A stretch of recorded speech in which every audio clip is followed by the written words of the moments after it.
Hello and welcome to TV on TV. I'm State Representative Tommy Vitolo.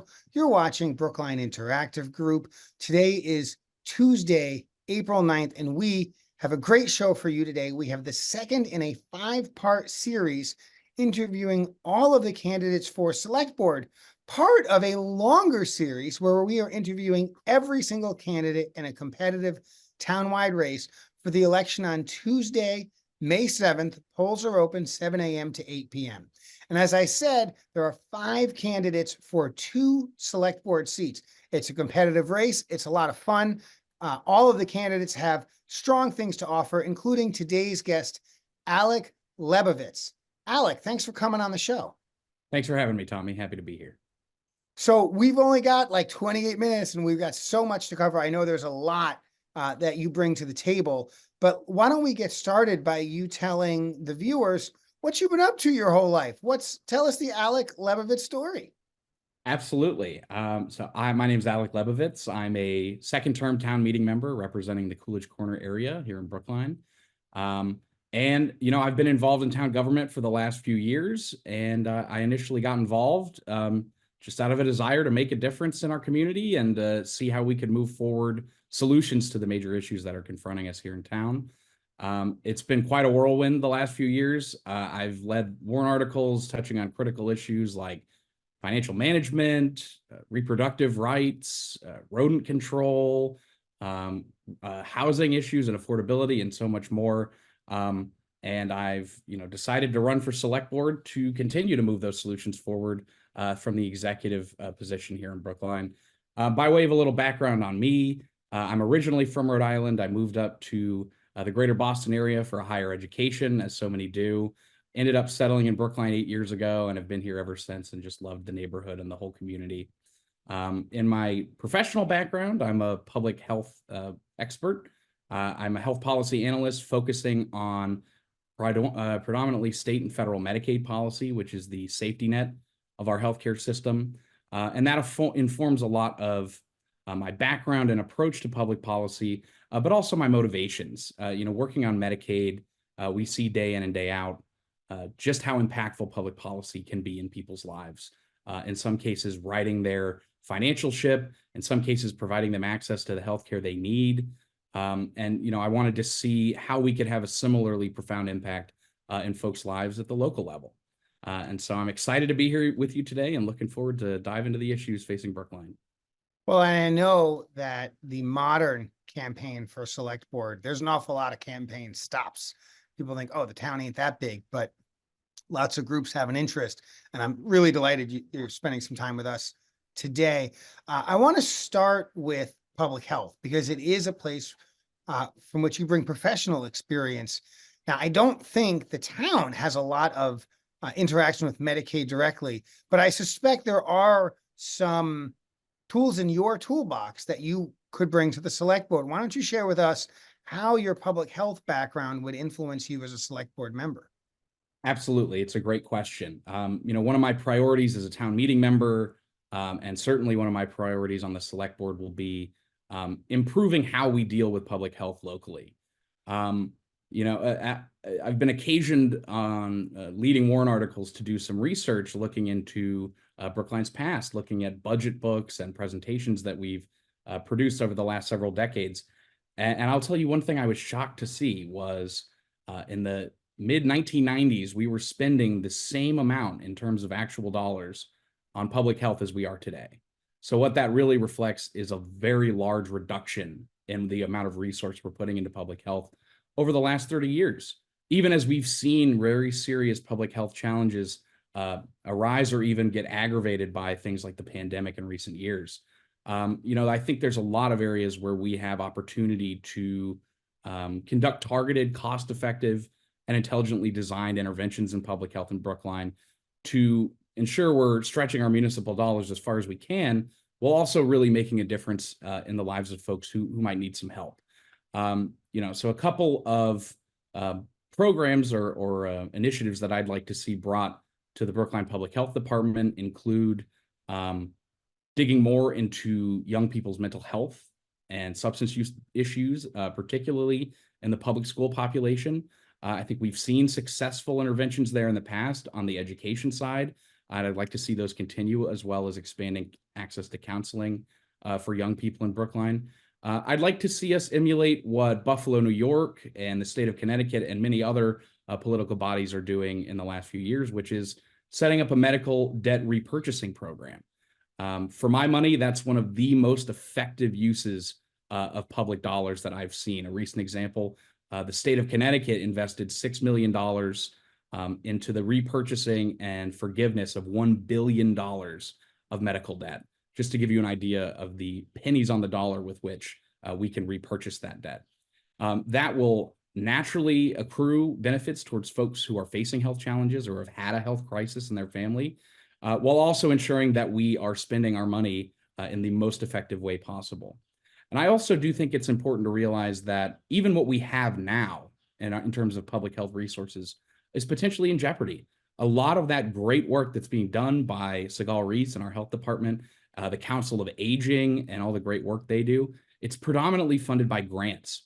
As a member of the select board, I'd like to see some security offered to seniors, to folks who are recipients of those programs, as we shift some of our local resources to ensure that we can continue those most critical functions, regardless of what happens with grant money or the availability of those grants going forward. So you're talking budget, right? We're talking about shifting money from one slice of the pie to another slice of the pie. So give us a little more there, right? Budget, of course, has inputs and outputs. If you're talking about expanding programs, right, you mentioned already mental health, substance abuse in public schools. You talked about medical debt repurchasing. You're talking about new spending. Where's it coming from? What's your plan? How does it all fit together? Yeah, I think that's the central question of certainly this campaign and what a lot of what we'll be dealing with in local government this year. It's no secret we are in the midst of a budget crunch. And the budget that we'll likely be considering in May is going to include cuts across a number of our municipal departments. And I think that's reflective of a number of things. One is the fact that revenue is just not keeping pace with expenditures, what we feel we need to pay for as a community. And partially that's due to Proposition 2.5 and just the overarching structure of municipal governance in Massachusetts. But part of it is because I think we are missing opportunities for revenue development locally, and those will certainly be a focus of mine on the select board. A couple of examples, our commercial tax revenue as a portion of our budget in Brookline is roughly about 25%, 1/4. That lags far, far behind our peer communities in Greater Boston. Boston and Cambridge, for instance, derive a majority of their budget revenue from their commercial sector. So I think we have a lot of opportunity and a lot of catching up to do in terms of developing our commercial sector, making sure Brookline is a community that is friendly to new business development, particularly small business development, and that we really revitalize and bolster the existing commercial districts that we have, like Harvard Street, like Washington Square. I think another component of that is pilots, the payment in lieu of taxes. A lot of folks may not be aware, but Brookline, a town with only roughly 6.5 square miles of area, about half of that land is currently tax exempt, meaning it's owned by an entity like a larger university or hospital system or local community nonprofits. And while we derive a lot of value from having those organizations in Brookline, one thing that's important, I think, for residents and taxpayers to know is when a parcel is taken off the tax rolls in Brookline, that doesn't decrease our overall tax levy. Instead, it shifts the burden of taxation onto the remaining parcels that are taxable. So while it's great that we have these community nonprofits, I think it's also fair and important that we as a town ask that they contribute at least an amount that can cover some of the public services that we provide for them, like DPW, like police and fire. I've been chairing and leading an effort to devise a new pilot policy that we might implement locally that has the potential, based on our calculations, to bring in $2 million annually in new revenue for the town without raising taxes on a single resident. And in fact, it also provides inducements and incentives for participation in the pilot program. So as a member of the select board, I'll be looking very closely into passing that reform pilot policy and then ultimately implementing it over the course of the next few years. And finally, I think another key component on the revenue side is new housing development. This is the main exemption to Proposition 2.5, that state levied tax or a cap on our increase of taxes. So we need to see some new construction, both as part of our efforts to improve housing affordability, but also as part of our efforts to develop a comprehensive revenue strategy. So that'll be a top priority for me in my first term on select board. Will be pursuing revenue opportunities across the board. And of course, that will hopefully allow us some fiscal space to think about those other interventions I mentioned. Now, for housing as a revenue source, I do want to flag, right? If my understanding is correct, your home is a net contributor in revenue to the town of Brookline, right? There are no public school children who live in your home. My home has two. And so, I pay a hefty fee in property tax. I'm honored to do it. But in fact, by dollars, the town loses money because of the Vitolo household, because the cost to educate my two children exceeds the property tax payment that I pay, as significant as it may feel to me. And so for housing, is it clear that additional housing will generate more revenue in excess of the additional expenditures? Yeah, that's a great question, and one that has been the subject of a lot of academic study, exactly for that reason, right? It's important as good stewards of our fiscal finances, or our local finances rather, that we're aware of the potential upsides and downsides of new development. I have seen several academic reports that have found that producing housing across the income spectrum and across different unit types does generally mitigate that potential impact. So meaning, if we produce a wide variety of new housing, which I think is our intention as local policymakers, certainly we want to have options in Brookline available to folks from different backgrounds and of course across the income and economic strata. That tends to smooth the distribution of the number of families and the number of individuals who move into those units. And so if we do that in an intelligent way, in a broad-based way, that should average out to net positive. But it's a really important consideration and one we should take into account. And certainly there's being aware of the financial implication does not necessarily mean we change the policy. I personally, speaking for myself, I welcome families to Brookline. I want to see more family housing. But I just want to be thoughtful about that balance. So let's talk about housing. I know you have been out there on housing. You've been talking about housing as a specific issue, and have an angle, have a view, have a position. So share with us the Alec Lebovitz perspective on housing, and both past and future, how you think your role as a select board member would interface with housing policy. Yeah, it's a really great question. And I'll tell you, I think housing is the number one issue that I hear about from voters through the course of this campaign, and of course over the last couple of years. Housing affordability has reached crisis levels in Brookline. And it's not a unique problem for Brookline, it's a regional issue, but we are feeling those effects very profoundly here. And the sad reality is a lot of folks have already been displaced from Brookline because of the inaffordability of housing and the lack of access to affordable housing or mixed use or market rate housing. So from my perspective as local policymakers, certainly as a local executive on the select board, we really, really need to prioritize new housing development that will ensure we get a good number of affordable or income restricted units. And we need to prioritize short-term relief where we can.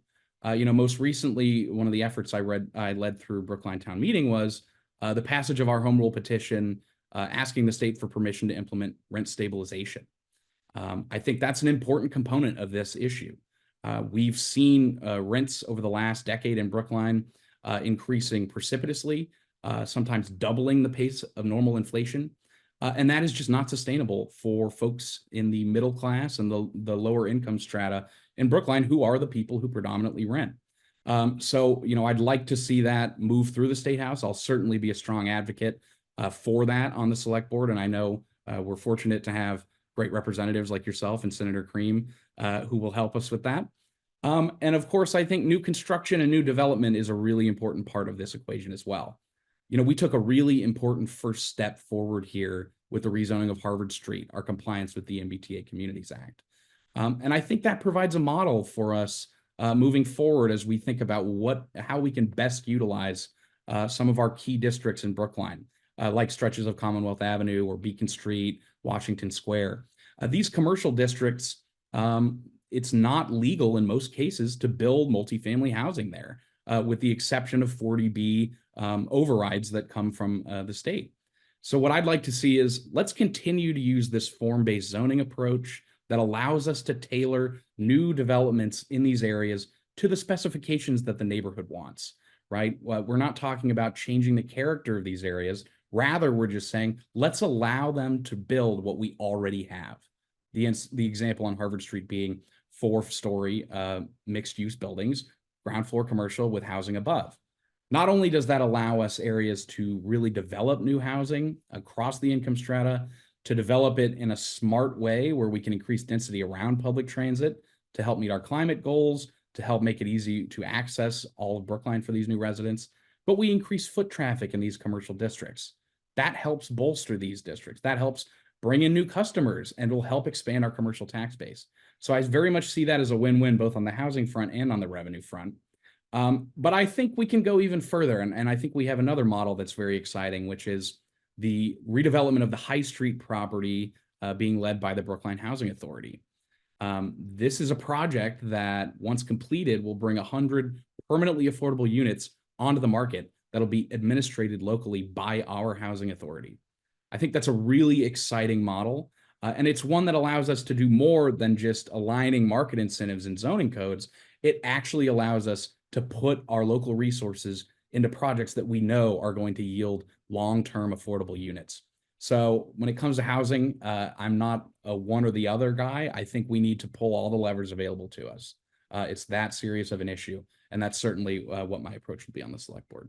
Now, I want to stay with this because you have been active on this issue and because it's clearly a big issue in Brookline. I am going to push back just a little bit in calling Harvard the first step. I would actually say it's about the 10th step, right?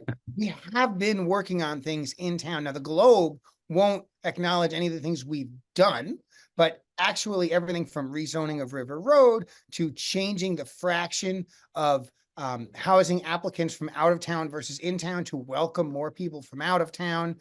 We've worked on micro units. That we've got different BHA projects in the hopper, right? So there's a lot. This was definitely another step, both MBTA compliance and Harvard Street, this sort of partner. But look, the rental market is a regional market, right?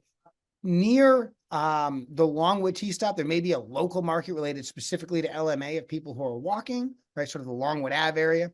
But townwide, it's Harvard and it's Kendall Square and it's downtown finance and it's all of these other really sort of excellent jobs in the region that are attractive for people to live in Brookline. The commute plus the great parks, the great schools, the great mass transit, the great public services. Can we build our way out of this pressure? Is it possible to build enough housing in Brookline to materially impact the market rent for Brookline housing? Yeah, I think that's a really central question, and one that I think underscores how important state action is on this problem, like the MBTA Communities Act. The reality is, as you rightly point out, Brookline is one component of this regional market. We are one actor. I do think we can have an impact. Certainly, we've seen other municipalities across the country have an impact on local housing markets. Austin being a good example. Of course, Austin's quite a bit bigger than Brookline, but we've seen within their municipal limits, their construction and development efforts, their rezoning efforts have had a substantial impact on the local rental market. Brookline's certainly in a more unique situation. I think we do need to collaborate with surrounding communities like Boston, Somerville, Cambridge on this issue. Certainly in the aggregate, I think working together, we can change the state of the rental market in Greater Boston. And I am encouraged to see that Boston, Somerville, and Cambridge have recently taken some significant actions on their home front as well, to either allow for new construction in the future or to precipitate new construction now. Again, though, I think your point here does underscore why I think just focusing on new development is not enough. That's why I think things like rent stabilization are so important. That will have an immediate impact in Brookline, and it will allow us to control the growth of rents within our city or our town limits going forward, regardless of what happens in the greater market in Boston and Greater Boston. So, and certainly the BHA development as well, right? If we can create new income restricted or affordable units in Brookline that we know will be available to folks in the lower income strata or in the middle class over the long term, we are having an impact, a major impact in the lives of residents. So, I think we need to be clear-eyed about what we can do, but we can't just throw up our hands and say, well, it's a regional issue. There are things we can do in Brookline on our own, and we should be doing those things. So today, Brookline is roughly 63,000 people, roughly 25,000 households. Those are round numbers. If the Lebovitz administration is effective, right, on housing and really sort of sets a clear policy going forward, what is Brookline 2040 for you in terms of population, in terms of housing units? Clearly, you're advocating for more housing. How much more? Yeah, that's a great question. I don't know that we need to have exact forecasts for what population growth is going to look like, because that is something that a lot of factors outside of our control are influencing. Certainly the jobs market in Greater Boston, like we mentioned, the wider kind of housing market implications. But Brookline is growing. And I think that's a testament to the fact that there's a great quality of life here. Like you mentioned, there's so much to celebrate about Brookline. The great parks, great schools, very vibrant civic life. There's a lot. I believe we were just ranked the #1 place to live in the Commonwealth in a recent survey. People want to come to Brookline for all these reasons and more. We have an opportunity as a town, I think, to consider what future we want. Yes, we can accept some growth over the next few decades. And I think that will allow us to bolster our municipal services. It'll allow us to shore up our municipal finances. It'll bring in greater diversity and I think only enrich the community that we already have. Or, we can fight against that tide and say, we're not going to accept new growth, allow our housing market to deteriorate further, let the entire middle class be driven out of Brookline, and have to face serious austerity and cuts to public services as we see declining revenues and increased needs from an aging and largely only upper income population. So, I think it's not necessarily the trade-off that it's always framed to be. I think accepting some growth and encouraging new folks to come to Brookline actually enriches us in both financially, culturally, and certainly I think keeps with our values of inclusion. So, I don't know that I have an exact population figure for you, but I do think that smart growth is a part of Brookline's brightest future. So I would like to see that. So we talked about taxation as part of affordability. Certainly talked about cost of housing, which is a major impact. Anything else you want to get into about affordability in your role, if you are to be elected on the select board, things you can do there? Yeah, I think that's another good question. Taxation is a big part of that. And the reality is the way we fund our local government in the Prop 2.5 era is with overrides. We, at regular intervals, are going to need to continue going to the voters and asking them if they're willing to pay more in taxes to maintain our services, to expand them in certain cases, or to fund certain individual projects. Now, I don't see this mechanism going away anytime soon, but what I'd like to see, and certainly what I will do as a member of the select board, is come up with innovative ways where we can reduce the overall amount we're going to need to ask voters to approve. And there's a couple simple examples, that I like to talk about. One is, we have something in Brookline called the Community Preservation Act. Right now, folks pay a 1% surcharge on their property taxes, and that goes to funding community housing, outdoor space, recreation, a couple of really key priority areas for Brookline residents. But the really great thing about CPA funds is we get matching funds from the state. And in fact, in our first round of CPA awards, which is going on right now, we've received multiple millions of dollars in matching funds from the state. We have the opportunity to raise that CPA surcharge in the future. And if we raise that 1% to 2 total percent, for example, instead of asking folks to raise their taxes 1% in an override, folks would have the same impact on the side of their tax bill, but we'd get multiple millions more in state funding. And that would be dedicated towards things like community housing, outdoor space, sustainability investments, things that I know Brookliners really, really care about. So, I think there are opportunities for creative and innovative policy solutions to ensure that we're preserving and prioritizing affordability, not just today, but going forward as we recognize that we're going to need future overrides. So that'll certainly be a focus of mine and a priority on the select board. We've covered an awful lot today, but I know viewers want more. You got a website? I do. If you want to learn more about my comprehensive policy platform, you want to get involved or help support our campaign, please check out our website, alecforbrookline.com. Also, please feel free to reach out to me with any concerns, feedback, comments, questions. I'm always happy to chat with any Brookline resident. You can reach me at alecforbrookline@gmail.com, or you can give me a call on my cell phone at 401-793-6279. Taking a note from Tommy's book there. That's right. I'm always putting my number out there. And that's, to be really clear for folks who are listening, it's Alec, A-L-E-C.